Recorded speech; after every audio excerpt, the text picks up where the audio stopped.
And, you know, congratulations on getting your real estate license too. It is the best career and something you can do forever and ever. I tell folks you never have to retire from real estate. Filling in the blanks does count, Jill. Absolutely. So all experience levels are welcome. So I am in FMLS. And so I'm just going to go through this. I'm just going to just yap as I do it. So I'm going to go to my contract forms. So I'm going to hover over products and I'm going to go to Remine. Now, Remine is the program that replaced RDocs a couple years back. Those of you who remember RDocs. And it has been a good system. Now, I do know that every once in a while they'll have a hiccup and they'll work through it. Overall, I do like it better than RDocs. And I'm going to show you one of the big reasons why. And that's going to be the broker packages that makes your life as an agent so much easier. So over here on the left-hand side, because this is the Remine homepage, I want to go to Docs Plus. So Docs Plus is the section of Remine that actually has your contract forms. Now, my screen is going to look a little bit different than yours. As a broker, I've got a little bit more permissions here, but it's going to be really similar. Now, you can create a transaction right here in the middle of the screen. Over here on the left, you also have a place where it says My Transactions. You can go in and create a new transaction there. So we're going to make one from scratch. So I'm just going to click Create Transaction. It will ask you, what side of the deal are you going to be on? You with the buyer? Are you with the seller? Or are you on both? Now, if it's a for sale by owner, I'm just going to go ahead and put both, because hypothetically today, we're going to say the buyer is a client and the seller is a customer. So I'm going to click both. I'm going to just call this transaction name. I'm just going to call it 1, 2, 3. Let's stick with Rosewood Way. And you can do this practicing just like I am. I tell folks all the time, jump in here, play with it, make mistakes, try to break it. If you knew the MLS number, if this was a property listed in the MLS, you could enter in the number. It's going to auto-populate some things for you. You can just leave it blank. I'm just going to make up a buyer's name here.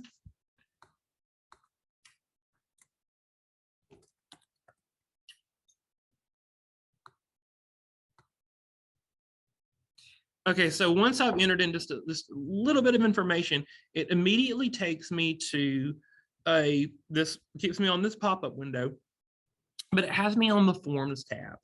Now, there are other tabs here. So actually, you could stay on this page, this tab. You know, you could click on Association of Realtor Forms, RE Forms. You could search by keyword. Let's say, for example, I'm looking for a disclosure form, you know, and I don't know the GAR number, and I were to type in just the keyword disclosure and press enter, I can pull up every form in the system with the word disclosure in it, and that could just kind of help narrow it down for me. Maybe I'm looking for that seller's disclosure statement. Do be careful. Just a word of warning, FMLS is expanding into other states. And so there are sometimes Alabama forms or maybe Tennessee forms that are going to be in here. They don't let me take those away. In the past, sometimes I'll get someone there to remove them for us, but just know that they could be there. If you're using GAR forms, you're going to get used to F and then something behind it, or C, or another letter of the alphabet that's going to be there. You pull up another state form, if you look at it up in the top right or left corner, usually it's going to say Alabama, it's going to say Florida, it's going to have the name there, so you'll see it, but just be careful. All of the GAR forms at the bottom will say Georgia Association of Realtors, and it'll have your name there. But one of the things I love about Remine is this section here called Packages. And packages basically, again, are going to make your life easier. So we've already created a folder for you and put the most commonly used forms in there. So we have got a backup offer package, got a buyer package, listing package, offer package, referral package. Maybe I'm going to do a referral and I can't remember what referral forms I need to use. Common question. Well, they're here. You're going to see the referral authorization. You're going to see the broker to broker referral. Those are going to be the two forms that you're going to need, and they're already there for you. Now, we actually are going to go to the offer package today.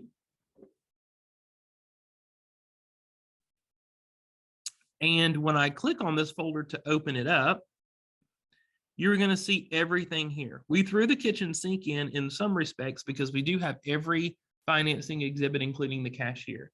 So you'll simply pick the one that's going to work for you in that particular situation. There is a form here too that we'll take a peek at called disclosure to buyers when making competitive offers. And this is a very helpful form, especially just in the environment that we're in where buyers are making offers sometimes with no due diligence, which is popular. 3 to 5 days due diligence max is usually what we're seeing.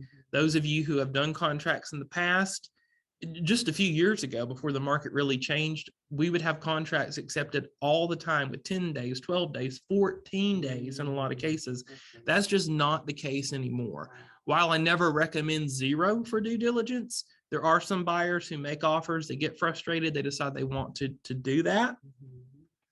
This is just a helpful disclosure for you all. So I'll show you that today too. But we're going to grab that purchase and sale agreement itself, F201. We're going to grab a conventional loan exhibit, and we're going to grab the affiliated business disclosure. And those are going to be the forms we're going to work with. We're going to say that in this example, there are no seller disclosures. Sellers in Georgia are not required to complete any type of disclosure forms. What they are required to do is disclose any hidden defects if there are any. You as the agent, if you know about any hidden defects, you're just required to disclose that too. And if you work with a seller who's an investor who says, you know what, I haven't lived in the house and I really just don't feel comfortable, I don't want to fill one out. They don't have to, but GAR does have a condensed seller's disclosure form they came out with a few years ago. And the cool thing about that form is it includes the fixtures checklist. So that's one of the helpful things about the seller's disclosure is that fixtures checklist. So you can get the benefit of that by using the condensed form. Just know that that's available for you. So once those forms have been selected, they're going to show up under My Selections, and you can select Next to bring those into your actual transaction itself. Then all you have to do is select that document to pull it up. Now, FMLS works with smart forms and it works with PDFs. Smart forms, you just type, you fill in the blank. PDFs, you can use tools up here at the top to actually edit those, add signature fields if you need to. But this form basically just goes over some of the common risks buyers are taking right now and just lets them know that, look, this is a risk, and every buyer has different levels of risk that they're willing to take. Short or no due diligence, large earnest money deposits, short or no financing contingency or an appraisal contingency, the gap clause, which we'll talk about today, and certainly purchasing property sight unseen, which sometimes does happen, especially when folks are moving from another state. It just increases the amount of risk that they experience. So really helpful form, and that's going to be here for you. Another form, just briefly, is the affiliated business disclosure form. Now, this is a form that discloses our business relationship with Weissman in solid title. And this form is a form that you need to present to the party that you're working with in residential deals anytime financing is involved.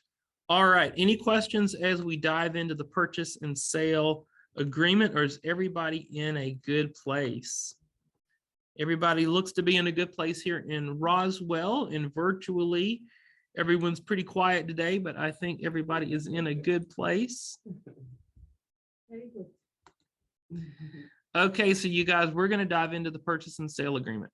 So as I mentioned earlier, the GAR purchase and sale agreement is 8 pages with the blanks on 1, 7, and 8. Do encourage you to read those other pages because a lot of those worst case scenarios and solutions to those problems are going to be contained on those pages as well. But at the very top of the first page, it's a place where we fill in the offer date.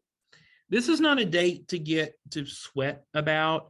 There's really nothing measured from the offer date except the time limit of the offer if you have one. So usually we're going to go ahead and pick the day that we're filling it out. It's usually the same day that the buyer and the seller actually sign the contract. The GAR contract immediately takes us down to the key terms and conditions. Now there's two big things here. One is the commonly known mailing address that they call property identification. And the other is the legal description. Now, I'm going to leave that MLS number blank, and I'm just going to fill in really quickly some basic information for this particular property. Now, the commonly known mailing address alone, you guys, is never enough. You never want to rely on that mailing address alone. Tax ID number is not required. It's easy to find it, and if you have it, I would go ahead and fill it in. When it comes to that legal description, it is a great requirement that we include a legal description, or at least a key where a party can find the legal description of the property. So the GAR contract gives us a lot of different ways that we can do this. They're giving us 4 different ways. I don't know about you all, but the one that I find to be the most easy and the one that I see the most often is number 3. Yeah. Because in Realist, under the last market and sales history, it will actually display the deed book and the page number. We can simply snatch that information, put it in here. We can cross-reference it and check ourselves by independently looking up the tax assessor's website. We could check with Sherry Gill over at Weissman. So you guys, if you're using Weissman, Sherry Gill is amazing. She has access to the GSCCCA website where she can actually pull a copy of the seller's most recent deed. So if you get that from Sherry, you can actually attach it as an exhibit. And that's really the best example of when this first option would be used, is when you actually have a copy of the deed and you attach it. The reason why that works is because the deed's going to include that meets and bounds legal description, which is the long form legal description here in Georgia. Condominium, if it's a condo, then I would absolutely use that. Section number 4, I actually don't like. I would stay away from it because I see it used wrong almost all the time. Because if this section is going to be used, we would at least need to know the plat book and the page number. And usually we just don't know that. And so usually when I see it, it'll have just 1 or 2 filled in here. So I'd probably try to stay away from that if I had to. And I think you're going to find too that option 3, the deed book and page number, is going to be the best way. So deed book and page combined with the mailing address. If I didn't put anything here, I would technically could be found in violation if Greg were to review this file. And the contract, even though we're not attorneys, the contract could be found to be not enforceable. And that's the last thing we want to find out later on if things don't work out. It's kind of one of those things, if everything's good, it's good. But these things don't really, a spotlight's not really shown on them unless there's a problem. So we're just doing the homework on the front end.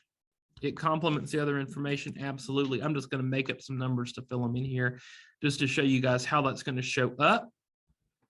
Now, when it comes to the actual purchase price and the closing cost, we're simply going to enter in the price that the buyer's offering to pay on that property numerically. Closing costs. So this is the seller's contribution toward the buyer's closing costs.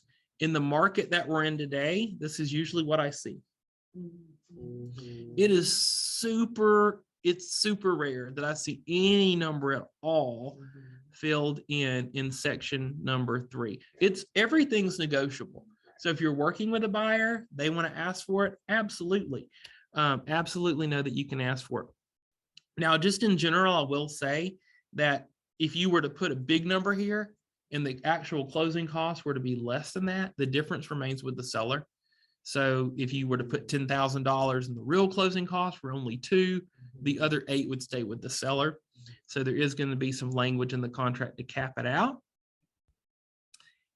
Number 4, closing and possession. So we're going to fill in the date of closing. Now, most deals are going to close within 30 or 45 days. Always a good idea to check with the lender when there is a lender involved.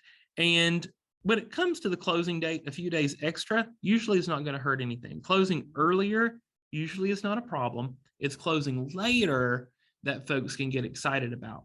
And I usually try to stay between Tuesday, Wednesday, and Thursday. Stay away from Friday, because if there's an issue, it'll get pushed back to Monday. And I know that Mondays the attorney might be busier dealing with issues that didn't close on Friday.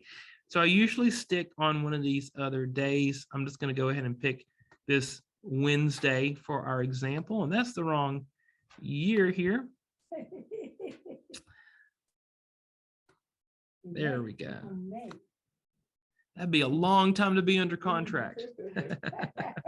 Seller might not take my offer today.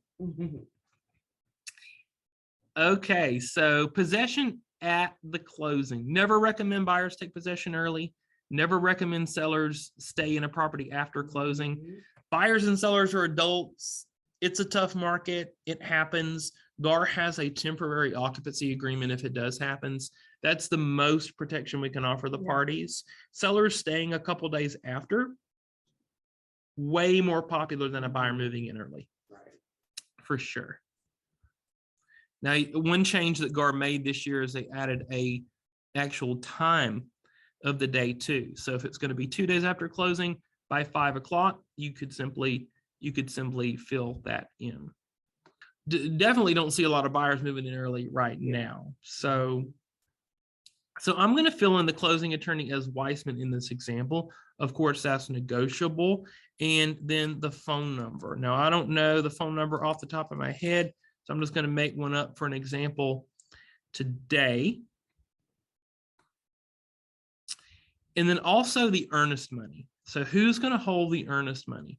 Now, I will say, see, this another reason why I love Docs Plus. It knows that my number is invalid. So it's going to help me. Same thing with the closing date. I'll just throw in, if I were to try to pick a weekend or a holiday for the closing date, it would give me an alert. So, and super helpful. Now, Weissman can hold earnest money.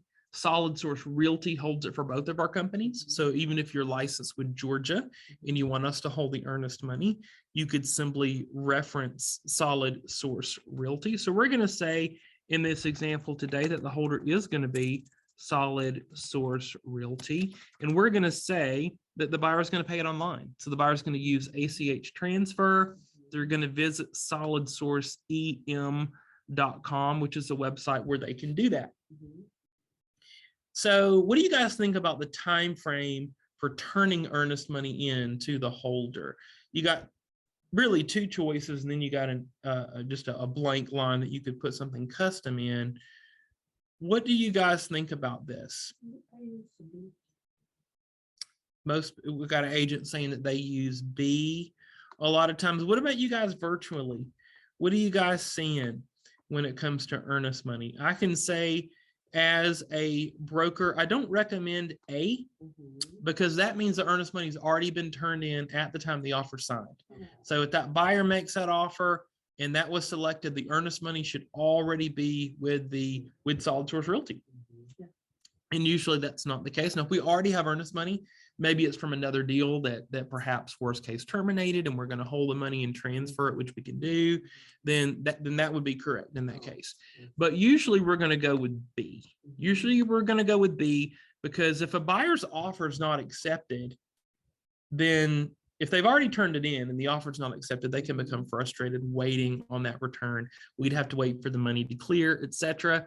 So turning it in after acceptance is typically going to be the way to go. Usually it's going to be 2 or 3 days from the date it's accepted. Yes. Comment, keep in mind the weekends, and I'm going to throw in holidays, for sure. They do. Does Saturday and Sunday count was the question, and they absolutely do count. All days count for counting purposes in the GAR contract.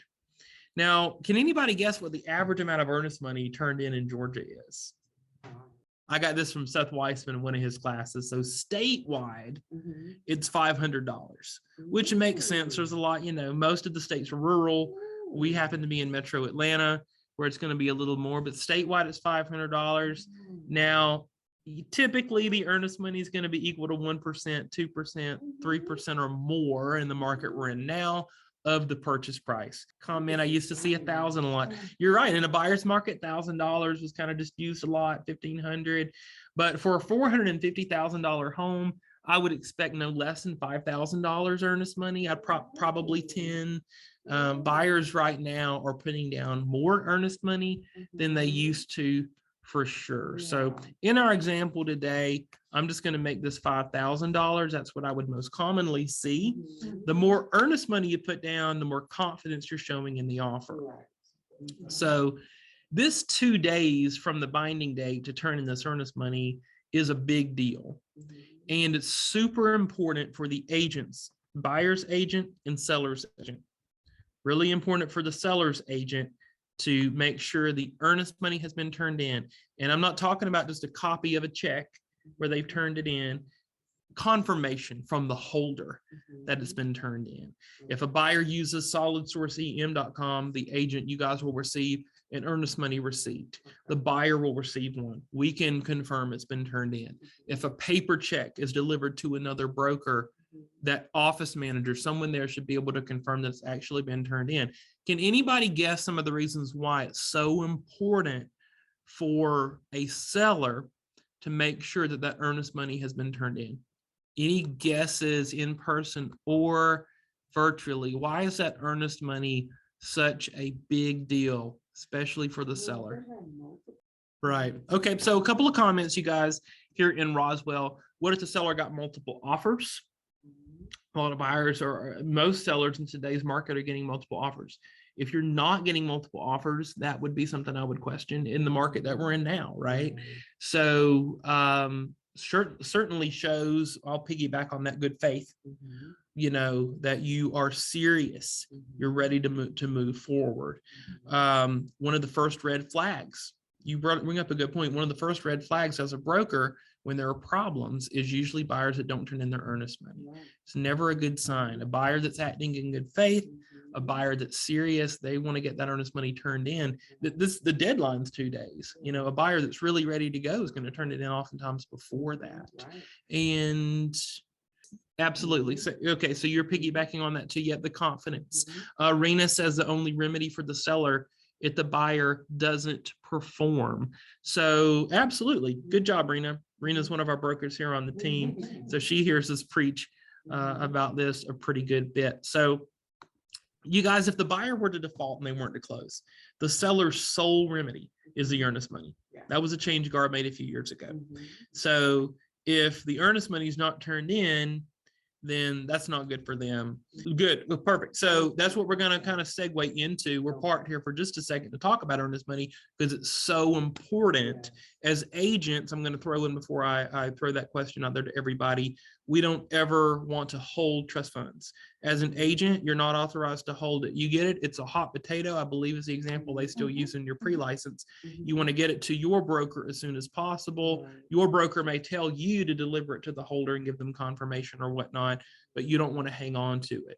Now, reasonable, you know, if it's a weekend, if it's a holiday and your broker's not open, you get it to them the next business day. The real estate commission does define as a business day as soon as practically possible. So within a business day is a really good rule of thumb to go with there. But really I'm honing in on it being what the seller has to collect if the buyer defaults. Now, what if, and that was the question in Roswell, awesome question, can the seller terminate if this earnest money is not turned in? Because the earnest money is not turned in, it was due within 2 days, buyer and the agent won't return our phone calls. What needs to happen at that point? What do you guys think? Can the seller terminate? I say not so fast. So it really roots back to that boilerplate language in the contract that we talked about. The contract is a set of instructions and it's a set of remedies to problems, right? And so helps keep everybody on track. So here is a problem and it's addressed in the GAR contract. So if the earnest money is not turned in, what needs to happen is the holder of the earnest money needs to send out a notice to everybody. Now, once that notice has been sent out, what the GAR contract says is the buyer has 3 banking days to what they refer to as cure the default, to get the money turned in. So they get 3 banking days to do that. Usually, when a buyer, usually it's a mistake. Usually it's a mistake, and buyers usually fix the problem very quickly. If the buyer does not fix it in those 3 banking days, the seller then has 7 days, they have a whole week that they could terminate. But it's a step-by-step, and ultimately, if the buyer doesn't perform, there's an opportunity, a week-long opportunity for the seller to be able to terminate the contract. So it does happen. Thank goodness it's not that often. Most buyers, especially in this market, are super serious and they get it turned in. But you really, that's another reason why you really want to get that. And if the holder says on the phone, if it's an attorney or a broker that's not used, hey there, not used to turning in, not used to holding earnest money, they may, every brokerage is not created equal. They may not be used to it. So you may want to prompt them. If we're talking on the phone, I'm going to tell you, prompt them to send out a notice, even if it's just in an email, to everybody in the buyer that the earnest money has not been turned in. Now, when it comes to earnest money holder, and I promise I'll move on to something else, but be careful with who you choose as the earnest money holder, okay?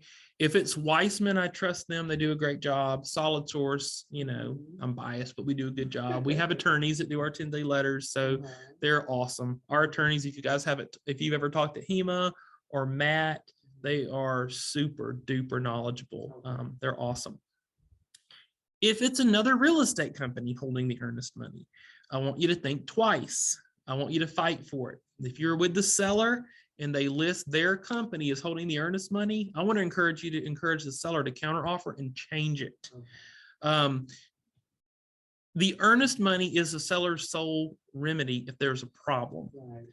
And if the contract terminates, the earnest money, it's never a guarantee as to who's going to get the earnest money.